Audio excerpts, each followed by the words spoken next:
வணக்கம், நான் உங்கள் யஷ்வந்த் குமார். எனக்கு நம்ம சேனலில் ரொம்பவே சுவையான சுலபமான ரெஸ்டாரண்ட் ஸ்டைல் மட்டர் பன்னீர் செய்கிறது எப்படின்னு பார்க்க போகிறோம். இந்த ரெசிபி சப்பாத்தி, பரோட்டா, நானுக்கெலாம் எக்ஸலண்ட்டாக இருக்கும். இதுக்கு தேவையான இன்க்ரீடியன்ட்ஸ் எல்லாமே ரெடியாக இருக்குது. ப்ரிப்ரேஷன் ஸ்டார்ட் பண்ணிடலாம். ஸோ ஃபர்ஸ்ட் இங்கே ஒரு பேன் வச்சுருக்கேன். இதில் 2 வெங்காயத்தை ரஃப்பாக சாப் பண்ணி சேர்த்துக்கிறேன். கூடவே 3 தக்காளியை நறுக்கி சேர்த்துக்கோங்க. அதன் பிறகு 20 கிராம் அளவு முந்திரி, 1லிருந்து 2 பிரியாணி இலை மற்றும் 3 ஏலக்காய் சேர்த்துக்கிறேன். அடுத்து 5லிருந்து 6 பல்லளவு பூண்டு, கடைசியாக 500 ml அளவு தண்ணி சேர்த்து இதை ஹை ஃப்ளேமில் வச்சு அடுத்து 5லிருந்து 6 நிமிடம் நல்லா கொதிக்க விடலாம்.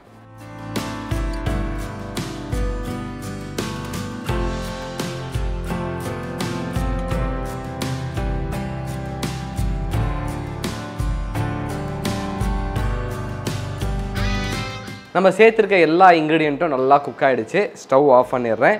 இதோடைய சூடு முழுமையாக குறைந்ததன் பிறகு இதை நல்லா ஃபைன் பேஸ்ட்டாக அரைச்சி எடுத்துக்கலாம்.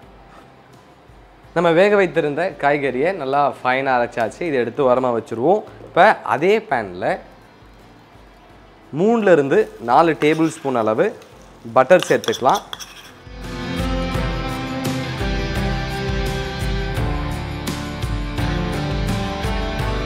நம்ம சேர்த்துருக்க பட்டர் உருகினதன் பிறகு இது கூட 1 டேபிள் ஸ்பூன் அளவு மிளகாய்த்தூள் சேர்த்துக்கிறேன்.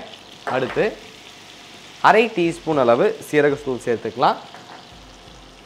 கூடவே தேவையான அளவு உப்பு சேர்த்து இந்த மிளகாய்த்தூள் மற்றும் சீரகத்தூள் இருக்கக்கூடிய பச்சை மணம் போகிற அளவுக்கு இதை லோ ஃப்ளேம்லேயே வச்சு குக் பண்ணிக்கோங்க.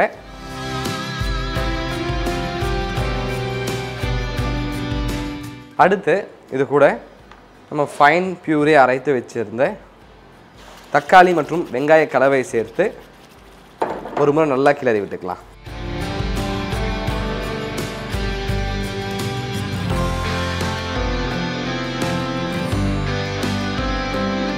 இப்போது இது அடுத்து ஒரு 10லிருந்து 15 நிமிடம் நல்லா கொதிக்கணும். அது வரைக்கும் நம்ம வெயிட் பண்ணுவோம்.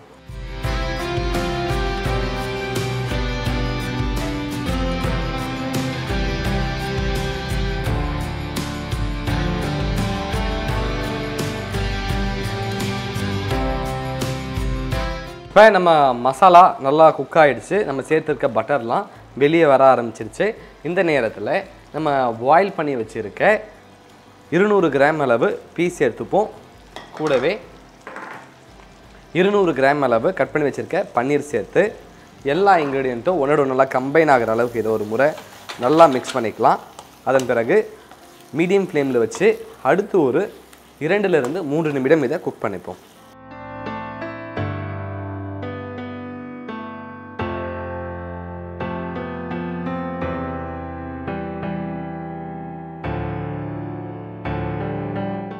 இப்போது நம்ம மட்டர் பன்னீர் ரெடி ஆகிடுச்சு. இதை எடுத்து அழகாக ஒரு பவுலில் போர்ஷன் பண்ணிக்கலாம்.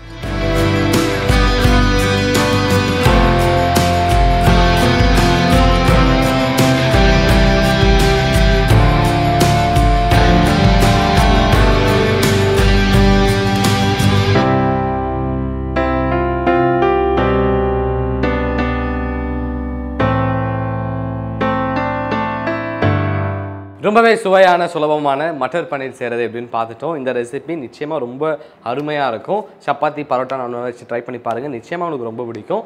நீங்கள் ட்ரை பண்ணி பார்த்துட்டு உங்களுடைய ஃபீட்பேக்கை கீழே கமெண்ட் பண்ணுங்கள். இதே மாதிரி இன்னும் சூப்பர் ரெசிபியோட உங்களை நான் சந்திக்கிறேன். Until then, bye from Yeshwanth.